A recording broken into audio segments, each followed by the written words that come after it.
वर्तमान मंचासीन होगा जो आम भारत वर्षर गौरव भारत रे जते बेले ये शीतल शीतर छत्र छाया मनीष को बिल्कुल हैरान कर दूची सही समय रे आम भारत माता को धैर्य शक्ति एवं आंबे मानकर सुरक्षार कवच साजुथिबा सही भली जने व्यक्तित्व अधिकारी आंबे मानक गण अछंती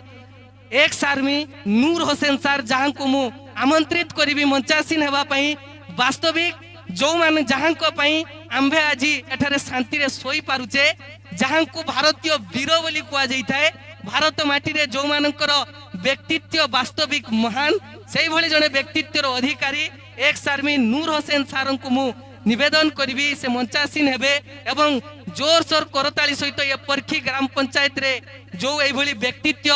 आहुरी आगु को आगे चलतु एवं एभली प्रतिभा भितरे पुनी प्रतिभा भितरे एभली आहुरी अनेक सुंदर प्रतिभा जागृत हो यह ही वास्तविक ईश्वर निकट रे कामना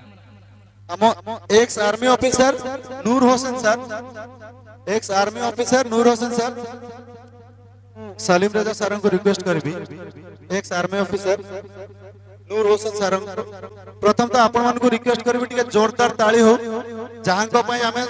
शांति रे रहू छु सर सलीम सर